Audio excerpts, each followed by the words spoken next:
Tonight, a family mourns the loss of 3 people killed in a collision. A Canadian think tank weighs in on the coal refurbishment debate. Celebrating 125 years in Limburg. Live from our studios in Regina, this is CTV News. Good evening. For 2 brothers from southeast Saskatchewan, it took only mere seconds for their world to come crashing down. A collision near Maple Creek last week, killing their parents and older sister. Their nephew sent to hospital with serious injuries. Donovan May says more on how the family is coping with such an immense loss. Daniel and Jeff Pratt are remembering their parents and older sister as selfless people who were deeply loved by their communities. A lot of people say, we're the greatest parents in the world, but, we truly did. Carol adored me so much, tormented me with love. Jim, Judy and Carol Pratt died July 20th in a 2-vehicle collision on Highway 1 near Piapot. RCMP say their SUV crashed into a semi parked on the side of the road. Alfie Lewis, Carol's 17-year-old son, was also in the vehicle, surviving the crash but sustaining serious injuries. Paper boy. Daniel and Jeff say the losses are being felt across the province and around the world by the people they've met. Our parents were selfless with their love. Their love for my sister, my brother, myself, for their grandkids, but also for their communities. As an educator internationally, Carol had taught around the globe. Her family had been living in Abu Dhabi. She's the funniest girl I've ever met and the smartest person I've ever met. And now you see it through her kids, Ruth and Alfie, like their wittiness, their brains they have. Oh my goodness. Younger brothers who always looked up to the example their sister set. She's been my hero. She was my first hero. She'll always be my hero. According to the Pratts, Alfie is much like his mother. In an update this weekend, the family says Alfie is now awake and recovering at hospital in Regina. The emergency response professionals that helped save our nephew and were there for our family during this time, they saved Alfie's life, but they saved our family. A close family, brought even closer, supported by loved ones near and far through this tragedy. This world needs more love. That's what those 3 were about. Donovan May, CTV News, Regina. After a fire destroyed a Saskatchewan town's Detachment building over the weekend, RCMP say officers in Morse will continue to police the communities they serve. The fire broke out around 6 p.m. on Sunday. No one was inside at the time and no injuries have been reported. Fire investigators were on scene Monday to determine a cause, and police say the fire is not considered suspicious. Morse RCMP will continue to police the Detachment area with ongoing support from members in Swift Current. For the time being, Detachment-based services like criminal record checks can be done at the Swift Current Rural Detachment. Regina police are issuing a public advisory about a recently released person who is at a high risk to reoffend. Police say 49-year-old Jason Paul Thorne is at a high risk to offend sexually against young girls. This is a recent picture. He is 5'9" with a medium build, brown eyes, black hair. He will reside in the Heritage neighborhood in a home that provides supervision and monitors his activity. Officers say he does have a history of reoffending. There's been considerable debate over whether Sask Power should refurbish aging coal-fired power plants or switch to natural gas. Now the C.D. Howe Institute has entered the debate with an independent cost study. Wayne Mentica has more.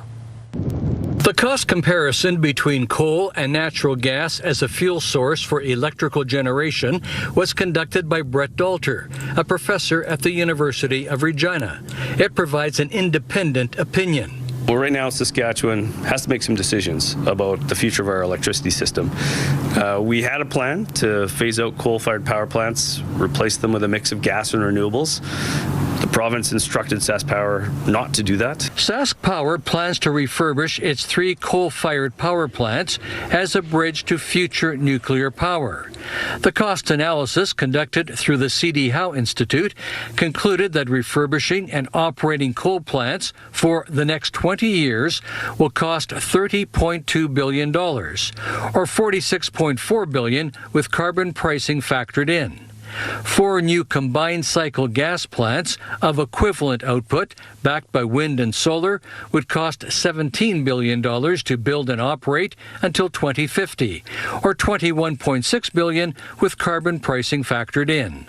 Gas would be half the price. You know, we're talking about savings of approaching $1 billion or more per year, and if you think about that per person in Saskatchewan, this is like, you know, $800 or more per person per year. The new study backs what the NDP has been saying about the issue. We can save tens of billions of dollars, generate $33 billion of economic activity, and build a real plan for Saskatchewan's future. The provincial government had no immediate response to the new cost analysis, but in the past has said natural gas primarily comes from Alberta, while burning coal creates jobs in the mining sector in Saskatchewan. Wayne Mantika, CTV News, Regina. A contentious windmill project in the Weyburn area has been given conditional approval by the Arm of Griffin. The Arm of Weyburn has also approved the Seven Stars Wind project. It's being put forward by a partnership between Enbridge and a development company owned by a group of Saskatchewan First Nations. The 200-megawatt, 46-turbine wind power project has faced pushback in the area, but the Arm of Griffin says all municipal expectations, applicable regulations, and site restoration commitments will apply. Regina's Globe Theatre is going before City Council this week seeking immediate financial relief or risk shutting down. Council documents show that the theatre is $16.3 million in debt, facing major financial pressures stemming from the Globe's recent renovation, with the final costs exceeding the project's budget. The Globe is asking for a one-time $1.38 million in city funding to avoid shutting down, which would ensure the theatre can operate for the show season ahead. The request will go before council on Wednesday.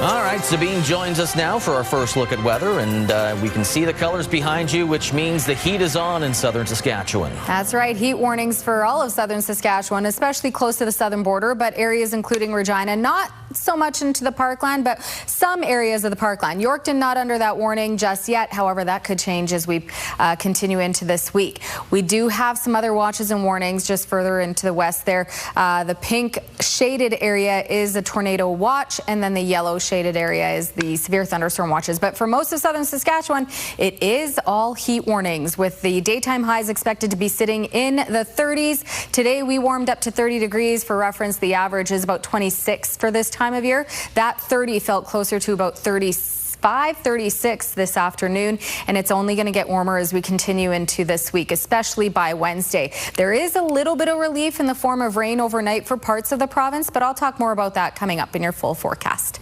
Lee? Thanks, Sabine. The provincial government is throwing its support behind 3 event centre projects in Saskatchewan, and it's asking Ottawa to do the same. Stacey Hine has more on the projects and the costs. This is an enormous step.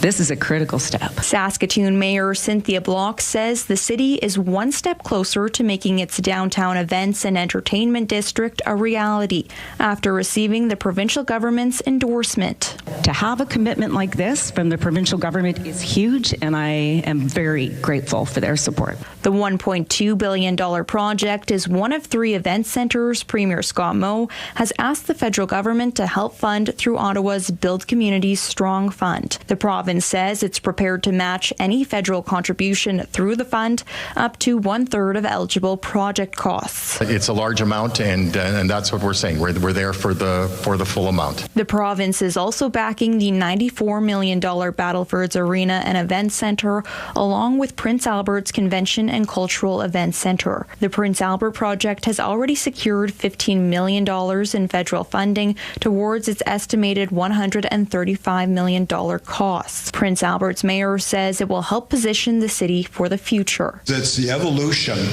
of PA moving from being a gateway city, which just rankles me because we need to become and are becoming a destination point. The federal government's Build Communities Strong Fund provides $51 billion over 10 years, with $3 billion a year continuing after that to support public infrastructure projects. Liberal Member of Parliament Buckley Boulanger says the federal government will consider all applications before making any funding decisions. In order for us to be fair to all the other projects applying to this, we have to make sure that we apply a fairness lens and consider them all at once. With the province on board, the focus now turns to the federal government with hopes it can offer funding for the projects. Stacey Hine, CTV News, Saskatoon. Well, Saskatchewan is home to a handful of historic churches that have been around for more than a century. The Holy Trinity Church in Stanley Mission is the oldest. That was completed back in 1860. This past weekend, another place of worship hit a milestone, and as Jacob Carr tells us, people from the town of Lemberg and beyond came out to celebrate 125 years for St. Michael's Church. Hello. Good to be here. The Archbishop of Regina, Don Bolin, was present on Sunday for a milestone celebration of St. Michael's Roman Catholic Church in Lemberg. The building has stood since 1901 and, according to Bolin, was built by stonemasons who came to the area from the Austria-Hungary region of Europe. They erected the church with field stones. Now, 125 years later, some 180 people gather to celebrate the building's long-standing tradition. People feel very attached to this church and to this community. Sometimes these churches in the country or in very small towns were a real center of life, of culture, of community, and this certainly was the case here. So I think I might go and bless some tombs. After Mass, Bolin blessed scores of tombs with holy water in the cemetery right beside the community church. Many attendees paid tribute to their loved ones, and for some, the anniversary rekindled fond memories of their great-grandfathers who helped build St. Michael's with their bare hands. He was a stone masonry from the old country. He came over here along with other early settlers in the early 1890s, and he oversaw the building of this church. Krupski referring to her great-grandfather Wilhelm Sebastian Hanoski. While the church has been in Krupski's family since its inception, parishioner Sandra Yowney joined the congregation just 8 years ago after moving to Lemberg from Regina. She says she and her husband were welcomed with open arms. They are such a tight community, so much love, so much sharing, so much volunteerism. It's amazing. We love it here. We actually bought plots this year, so we plan on being buried in the cemetery beside the church, and yeah, it's just a wonderful, wonderful place to live. Yowney says the parish is small but mighty, with about a dozen members currently, but seeing the amount of people who came to celebrate was well worth the effort that went into organizing the event. Jacob Carr, CTV News, Lemberg. Well, from Saskatchewan to New York City, a couple of Yorkton dignitaries were at the United Nations for this year's high-level political forum. Regina DeClute spoke to the two men about their experience and their message for the world. Canada's official side event at the United Nations put Yorkton on the international map, as both Mayor Aaron Kinley and Métis Nation Representative Darcy Lapwick represented the community in New York City. Quite an amazing situation where two Yorkton people were there. As well, there was somebody who was born in Yorkton that was part of the Canadian delegation who now obviously doesn't live here anymore. So yeah, it was really cool to see Yorkton on that stage. The two Yorkton dignitaries were in the Big Apple the second and third week of July to bring their rural perspective to discussions about sustainable development and infrastructure. One that was really relatable, I guess, to the Métis Nation was with the clean water and also another one was clean energy. So with the clean water, you know, how we have to protect our lakes and rivers, and also some communities are struggling with a clean water supply as well for drinking water. For the city of Yorkton, the focus was on sustainable infrastructure development. So that gave me a really great opportunity to highlight the needs of Yorkton and kind of the position that we're in with the wastewater treatment plant and the need for help from both the federal and the provincial government to move that forward. Both dignitaries hope that their participation in the forum will present future opportunities. For example, having a permanent display of local artwork at the UN building. You know, this is a place where the Métis Nation of Saskatchewan could possibly present something to the United Nations and have a artwork or a little bit of something in regards to the culture displayed there at the United Nations, which was a huge honor.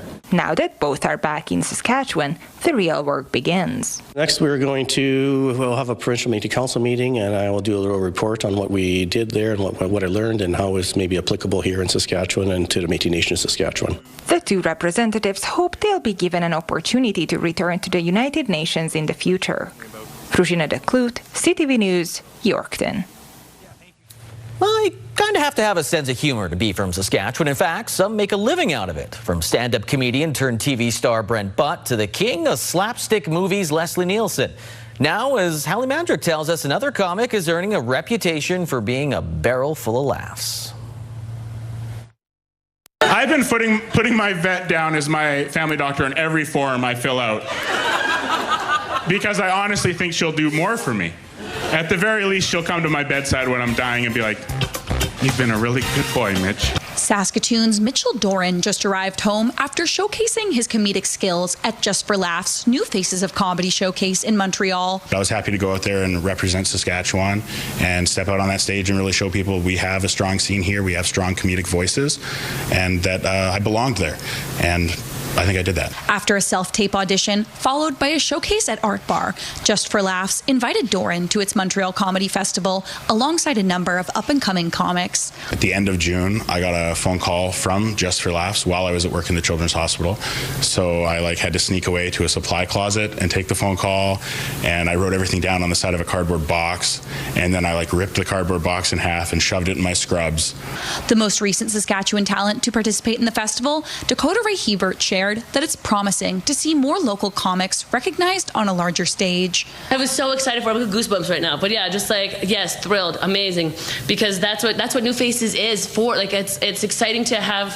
It feels like a little bit like Willy Wonka's golden ticket. You know, you're just like, oh my God, we're Charlie and we're Charlie. We got picked here in Saskatchewan. Oh my God, it just feels so exciting.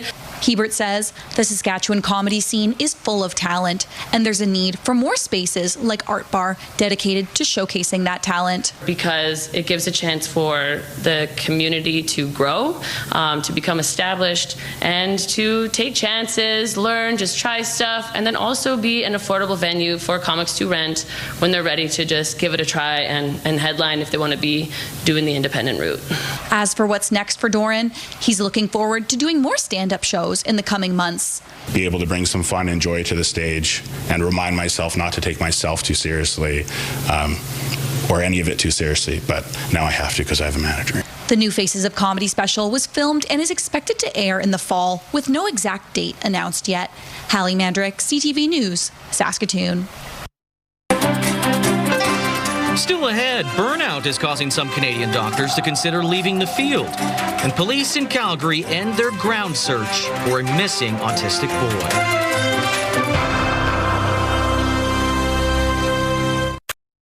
It's one of the biggest contributors to Canada's health care crisis right now, doctor burnout. 1 in 4 physicians have told the Canadian Medical Association Journal they're leaving or want to leave. And now emergency rooms are bearing the brunt of hospitals under strain. Adrian Gobriel on why it's happening and some possible solutions. In emergency departments across Canada, overworked and understaffed doctors are burning out and leaving. The crisis is worsening year by year. This new study published by the Canadian Medical Association Journal has uncovered that 1 in 10 emergency department physicians are walking off the job due to burnout. Dr. Kirsten DeWitt is the lead author of the national study that has spanned the last 6 years. Emergency physicians are feeling like they're carrying the burden of healthcare. Hundreds of doctors surveyed across Canada shared that they're burnt out, in part due to being forced to deliver hallway medicine to too many patients, while highlighting a lack of staffing support on the ground. Patients are dying in our emergency departments, and we know that this is going to continue to happen. Among the doctors who've remained working in the ER, 48% have reduced clinical hours and 20% have taken time off. Some of the metrics that we're asked to pay attention to are how many patients you see, not how well you see them. In May of 2020, emergency department Dr. James Maskalick was diagnosed with stage 4 cancer. After successfully battling the disease, he returned to work with a renewed focus on his colleagues' well-being and their ability to deliver quality care. The point of medicine is to show up for the human being in front of you. It's not to kind of like check these boxes and push people through. Now the wellness director for the University of Toronto's Emergency Medicine Division, Dr. Maskalick believes that fundamental change is necessary to improve doctor retention and patient care. Whatever allows us to spend more time with patients. A comprehensive framework for redesigning Canada's emergency care system has been released by the Association of Emergency Physicians. We have a huge shortage of nurses and physicians in the emergency department. We're all working overtime all the time. A statement from the Office of Ontario's Minister of Health says in part that we need the federal government to step up as a full funding partner by renewing expiring health funding agreements to provide stable, predictable, and flexible long-term funding. Though doctors surveyed say their years-long plea for support have continuously been ignored by all levels of government. If meaningful steps aren't taken to address the issues raised, ER physicians we spoke with fear that much of the work being done to bolster the number of doctors across Canada could be squandered. Adrian Gobriel, CTV News, Toronto. Ahead of the August-long weekend, Canadian Blood Services is putting out an urgency of more blood needed amid a national supply shortage. The agency says its inventory of donated blood has decreased roughly about 20% since the start of the summer, with fewer donation appointments booked than usual. Officials say hospitals often require more blood products during a long weekend because the busy travel time can lead to more trauma cases. Meanwhile, demand for cancer treatment, surgeries, and other medical care remains regardless of the time of year. Well, 12 days after 11-year-old Parker went missing in Calgary, police say they are ending their ground search. Police say specialized units and trained volunteers have walked more than 8,000 kilometers, searched by air and underwater to find Parker. The 11-year-old boy with autism disappeared around noon on July the 16th. Calgary police are reminding people to still check their properties and say officers will continue to assess new information and pursue leads. After decades of planning, years of construction, and months of anticipation, the first vehicles are now crossing the Gordie Howe International Bridge between Detroit and Windsor. The new bridge should handle about 45% of commercial traffic moving through Windsor-Detroit corridor, helping billions of dollars worth of goods reach destinations faster. The bridge took 8 years to build, and it cost Canadian taxpayers $6.4 billion. An intern from Canada has been arrested and accused of spying at NATO headquarters, raising concerns about a breach in Canada's vetting process. Judy Trin has more into where vulnerabilities exist. Belgian authorities have accused a Canadian female intern at NATO headquarters of being a spy. After her arrest, the woman's office and home was searched by police. Her computer data was downloaded. This arrest is prompting the Canadian government to investigate how she got her security clearance, which was vetted by CSIS and the RCMP. As a country, we will continue to investigate the processes we have and the security screening. It is an ongoing work that we do, and in this particular case, I think it's important to get to the bottom of what happened. The minister says whether the suspect worked for internal Canadian departments before she was hired at NATO is also being looked at. Belgium's federal prosecutor says the intern is of Chinese origin, a Canadian citizen suspected of spying for an unnamed third country and of being a member of a criminal organization. The junior employee that is most prone to manipulation, exploitation, senior or leadership positions, they often have the protection 24/7. They have security agencies watching their back. Analysts say young employees are vulnerable targets for hostile foreign powers playing the long game. The juice is worth the squeeze, right? Because, I mean, if they invest in this asset for a very long time, they keep it under the radar, keep attention away from that person, and then that asset rises to deputy foreign minister or becomes head of the delegation or, is one of the political military affairs that shape the amount of intelligence and what that asset can pay back after years of investment is really just unbelievable. NATO says no sensitive information or operations were compromised at its headquarters. The Canadian woman makes her first appearance in court on Tuesday behind closed doors. Judy Trin, CTV News, Ottawa.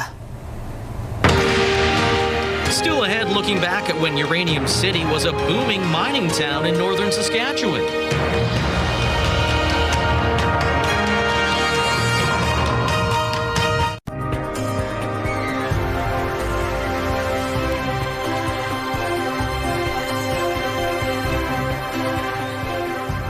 Welcome back. Let's take a look at what our forecast is looking like heading into this weekend. I think today was a great way to basically set us up for what we can expect. 30 degrees is what we're sitting at right now in Regina. That's the warmest we got to today, with the humidex level sitting at about a 36. Earlier this afternoon felt more like 37, 38, but since then it has cool down to feeling like 36 degrees. And like I said, that's just the beginning, because by midweek, it's going to feel even warmer. But this is what we're looking at when it comes to the watches and warnings. We do have some severe thunderstorm watches in effect. We do have some tornado watches in effect. And you can see the system, the way it's tracking, where some of those watches have started to turn to warnings in northern Saskatchewan. Now, we're not worried about watches or warnings when it comes to severe weather, active weather like rain or storms. It's just the heat warnings that we're seeing for southern Saskatchewan, and that looks like it'll stick around at least, like I said, till midweek. And I'll talk more about that in your 7-day forecast. But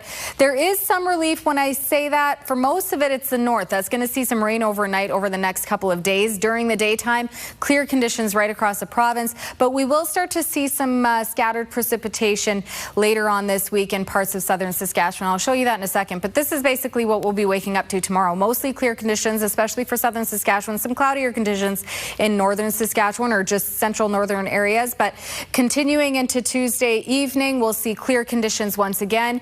And then again, more of that rain expected in the north. And it's by Monday or Tuesday night into Wednesday morning, early morning hours, that we'll see some of that rain popping up through parts of southern Saskatchewan. I don't want to say it's storm activity around Assiniboia. It just looks like some heavier rainfall, but they're quick moving systems, so it's not something that's going to leave much.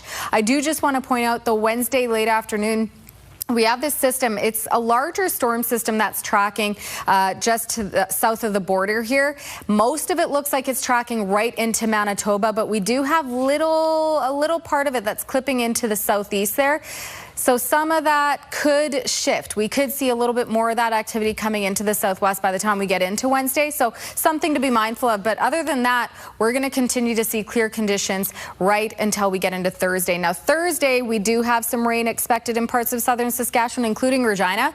But as of right now, it's looking like 1 to 3 millimeters of rain, if that. So temperatures continuing to be above seasonal, especially even in the north, close to 30 degrees, 27 for Laurent and Prince Albert, 26 for La Loche and Lloydminster, 28 for North Battleford, seeing a mix of sun and cloud there. Saskatoon, sunny and 29, 28 for Yorkton and sunshine in the southwest, getting into the 30s. These are, of course, the air temperatures, not including the humidity. So again, feeling more like in the mid-30s for the southwest, 33 for Maple Creek, 32 for Swift Current, 31 and sunny for Moose Jaw and southeast. Similar temperatures, 32 for Assiniboia and Weyburn, and 31 and sunny for Estevan. For Regina, tonight 16 clear conditions. Tomorrow warming up to 32, feeling again closer to about 36, and sunny conditions, winds up to 20 kilometers an hour. By Wednesday, warming up to 32 degrees. That 32 will feel closer to about 38, 39 on Wednesday. Hottest day of the week. And by Thursday, that's where we could expect to see a low risk of thunderstorm in the afternoon. Could see about 1 to 3 millimeters of scattered precipitation. 29 is the expected high, with the humidex level still in the low 30s. And then by the time we get into the weekend there, it doesn't look like we're seeing warmer humidex levels, but we're going to still see those temperatures still well above the average daytime high. So 29 and a mix of sun and cloud Friday. Nothing but sunshine again for the weekend. 30 degrees, 31 for Saturday and Sunday, and Monday, which is the long weekend Monday. Yeah, long weekend Monday, already getting into August, 24. So we're back just around that average daytime high, 24 degrees with a low of 13. But I do want to just mention that a lot of these lows, we're not getting relief from those daytime highs again. Another week of that. So very warm temperatures and a lot of sunshine. A lot of sunshine, warm temperatures. Stay hydrated. That's right. Simple as that. Thank you, Sabine. You bet. Well, back in 1952, Uranium City was founded as a way to support the uranium mines in the area. Makes sense. But the 60s and 70s, it was the center of Saskatchewan's mining industry, home to nearly 10,000 people. This past weekend, the northern community celebrated their past, hosting a reunion for those who remember the center as a boomtown. Hallie Mandrick has that story. Those who grew up in Uranium City before the 1980s describe it as a picturesque slice of Saskatchewan's north. On Saturday, they shared memories at a reunion. We used to go down to the beach lots to swim. Sometimes the family would go down, sometimes as a group of kids getting along, sometimes as a party as we got older. The lakes, the bush, like it just a beautiful area. There's only air access, so you're kind of remote. And you're surrounded by wilderness where you could go out anytime, and it was like one massive playground. But after the economic boom drew in families from across the globe thanks to El Dorado Nuclear's Beaver Lodge mining site during the 1960s, the rapid expansion suddenly stopped after the mine abruptly announced its shutdown in 1981. Overnight, everything come to a crashing halt. It was, can't explain it really, like it was devastating for a lot of people. Uranium City's population began to drastically decline as families who intended to put down roots in the area were forced to move elsewhere for work. They had to have jobs, they had to have a life to raise their families, so that's why they had to leave. And most of them left brokenhearted.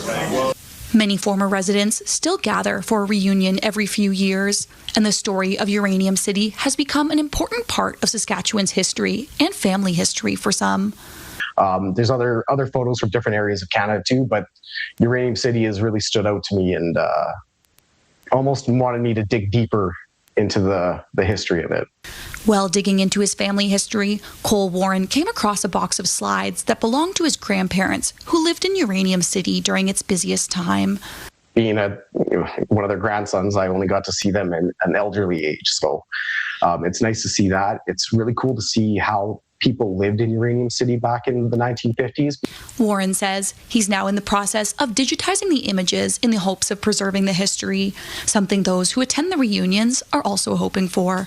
We didn't really notice what we, appreciated what we had until we had to go out and see what the real world was like. Hallie Mandrick, CTV News, Saskatoon. Still ahead, a Swift Current slugger sets a new single-season home run record in the Western Canadian Baseball League.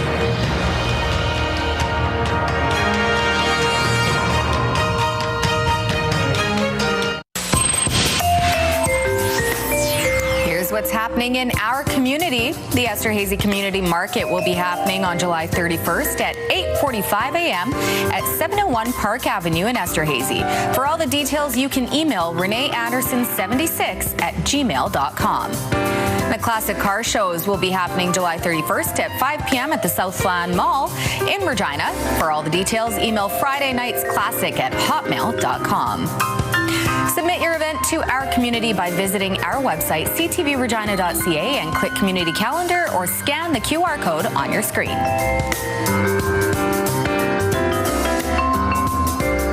Western Canadian Baseball League, a record night for Swift Current 57 slugger Jake Hiramoto.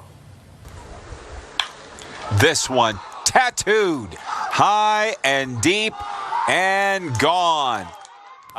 The rookie first baseman crushing his 21st home run of the season that paces the field this season. It also broke the WCBL record for most home runs in a season set back in 2018. The two-run shot driving in RBI 67 and 68 on the year. That's another league record.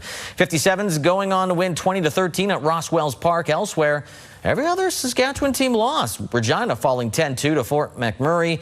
The Weyburn Beavers on the road. In Medicine Hat, they lose 11-4. And Saskatoon lost 10-3 in Sylvan Lake. So, just a heads up with the standings when it comes to the East Division. Moose Jaw, Saskatoon, they're already in the playoffs. The race for the final two spots. Regina currently in third. Weyburn fourth. Medhat a half game back of Weyburn. And Swift Current is 3.5 back of Weyburn. Tonight, Moose Jaw's in Weyburn. Saskatoon entertains Medicine Hat, and Regina travels to Alberta to hopefully play the Energy City Cactus Rats if they can figure out their field.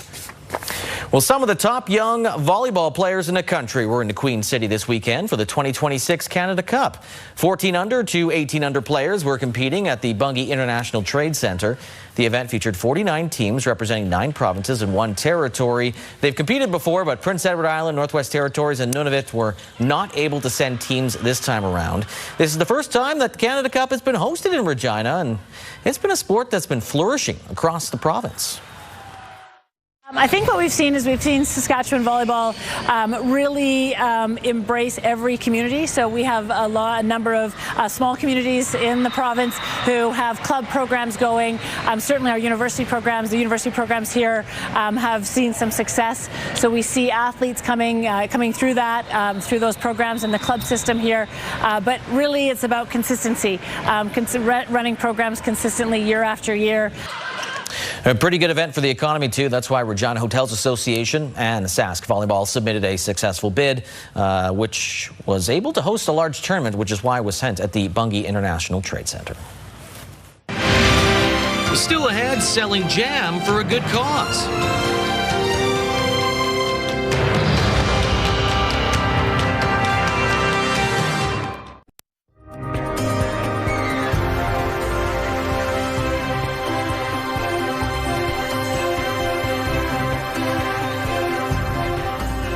Welcome back. Let's take a look at your rural forecast heading into tomorrow. Some foggy patches for areas like Melfort, but we're still looking at very nice temperatures, mid to high 20s, even 30 for Kindersley. Mix of sun and cloud, 29 for Watrous and Outlook, 28 for Hudson Bay, 27 for Wynyard and Meadow Lake, Spiritwood and Melfort, 26 degrees. Close to the southern border, little warmer, more temperatures in the 30s, 33 for Coronach, Rockland and Maple Creek, 32 for Pilot Butte, Lumsden, Leader and East End Cypress, 31 for Assiniboia and Carlisle, 29 for Broadview, Rosetown, and Kenora, 28 degrees. All seeing mostly sunny conditions.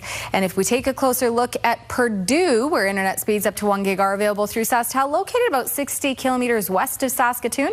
Nothing but sunshine for the folks in Purdue. 29 is the expected daytime high. Winds up to 25 kilometers an hour, but that 29 with the humidity will feel more about 33, 34 by late afternoon. Police are looking for information on a hit and run caught on camera. It happened the afternoon of June 5th at around 2:30 p.m. when a dark gray Ford Bronco with an unknown license plate drove through a closed electronic gate at an industrial property in the 1100 block of Cornwall Street. The crash damaging the gate and the electric box. You can even see a spark as the suspect plows through, not slowing down. They drove right through the gated compound, then back onto the street like nothing happened. The suspect vehicle did leave behind molding from the front passenger door. I'm Belton Johnson, board member with Regina Crime Stoppers. Did you know Crime Stoppers will pay up to $2,000 cash rewards for information on this or any other serious crime in Regina?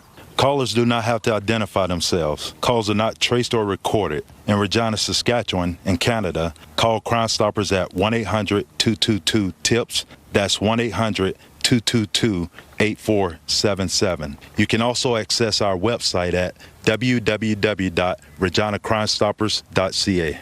Remember, our community suffers when you remain silent. Please report crime. Crime Stoppers is brought to you by Leak Audiology, helping you live well with better hearing. Well, Saturday was another annual strawberry rhubarb jam sale for the Giving Back team in Regina. All proceeds going to the Capel House Special Care Home.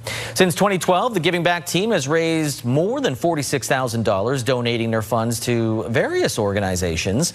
This year, they made about 450 jam jars, with 250 of them pre-sold and 200 left to sell during Saturday afternoon. And all that money has gone back to the community. And usually we target young people, seniors, even animals, because we find dogs are very good pets for humans. They love their bingo. But we do lots of activities. We have at least 4 activities a day for the residents, varying activities. Lots for them to do. Exercise, yep. Bingos, happy hours, you name it. Now, the money will go towards the Recreation Department at the Capel House, which houses a total of about 55 people. Canada geese can typically be unpleasant, but the birds are even meaner than usual right now. It is currently molting season for the birds, which sees them shed all their feathers and grow new ones. During this time, they are unable to fly, with many choosing to stay by the water to easily escape predators. Experts say because they are vulnerable, they become a little more defensive and aggressive if approached. The season is set to end in early August. So Scana Park should be quite a fun time these days. Let's go to the farm markets. Canola street price down $11.70 to $738.95 per ton, while the futures price is down $30.80 to $791.20 per ton. Amber Durham wheat $285.20 per ton. Red spring wheat has dropped by $1.56 to $305.33 per ton. Feed barley $251.59 per ton, and flax is $630.54 per ton. Those prices courtesy of Bunge and Ice Futures Canada. As for the stock markets, both on the way up. The TSX up 199 points, the Dow Jones by 262 points. The Canadian dollar down 0.1% to 70.82 cents U.S. As for the commodities, gold up 42 cents. West Texas Intermediate crude, it dropped by $8.18, now at $82 a barrel. Western Canadian Select crude also dropped $1.77 and is now just a bit over $70 a barrel. So gas in Regina, you may have noticed that it is, well, I saw some places that were a little lower than this, but commonly right now, most places, it'd be $1.77.9 cents per liter.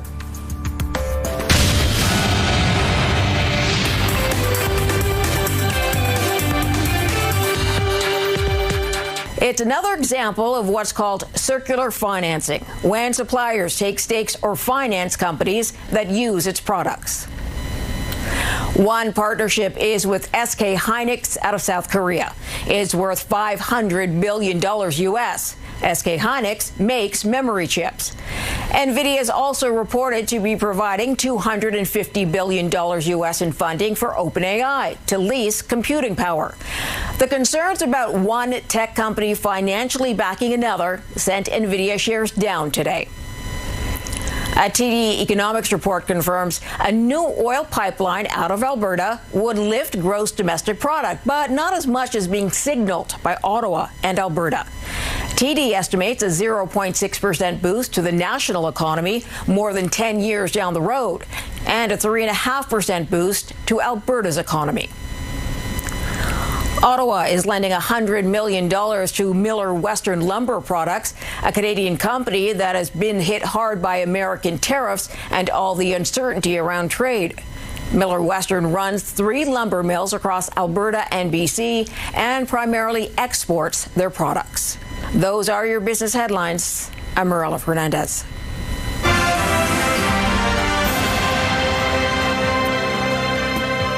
Coming up tonight after the newscast, a little America Ninja Warrior. That starts at 7.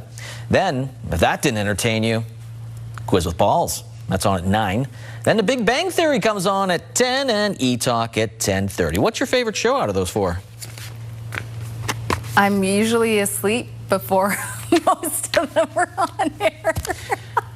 Sabine and I had the honor to be invited by the Williston Retirement Community to celebrate the birthday of its oldest resident. Mary O'Brien turned 100 years old yesterday on July 26th. Friends and family celebrated Mary with a tea party this afternoon. Mary was born in Cambridge, England, and has spent most of her life in Canada. When asked for her advice on living a long, happy life, here's what she had to say. Be kind to one another is one thing. She's so sweet. I think she was overwhelmed with all these incredible guests that arrived. Lieutenant Governor of Saskatchewan, Bernadette McIntyre, was there to offer birthday greetings as well. She was just so sweet. She had a lot of fans there, yes. And yeah, congratulations to her. It was fun. Very sweet, yeah, very fun. And actress Jennifer Garner made a pit stop in Saskatchewan, believe it or not. Yeah, the Golden Globe winner posted this video to her Instagram from Rough Bark. That's a farm that's about 3 kilometers east of Weyburn. She thanked them for feeding families through the Once Upon a Farm program, which she co-founded, centered around organic baby food. It's a nice little surprise. How do you think she got there? She definitely landed in Regina. Oh, I thought she maybe took Highway 13 going on 30. It's fine.